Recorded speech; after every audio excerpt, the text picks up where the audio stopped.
Dollar और सोने की कीमतों के हवाले से अहम खबर आ गई। सबसे पहले आपको सोने की कीमतों से आगाह करते चलें।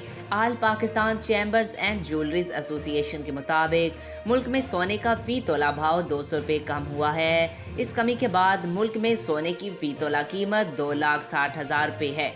All Pakistan chambers and jewelleries association के मुताबिक 10 ग्राम सोने का भाव 172 रुपये कम होकर 2,22,908 रुपये है। मुल्क में रुपए के मुकाबले डॉलर की कीमत कम हो गई। आज कारोबारी दिन के अख्ताम पर इंटरबैंक में डॉलर की कदर 10 पैसे कम हुई। 10 पैसे की कमी के बाद डॉलर 278 पे 44 पैसे पर बंद हुआ। इंटरबैंक के गुज़िश्ता कारोबारी स्टेशन में डॉलर 278 पे 94 पैसे पर बंद हुआ था। ओपन मार्केट में डॉलर की कीमत 10 पैसे कम होकर 280 रुपये 30 पैसे है। आज तक के लिए इतना ही। मज़ीद ऐसी मालूमाती वीडियो देखने के लिए हमारे चैनल को सब्सक्राइब करें।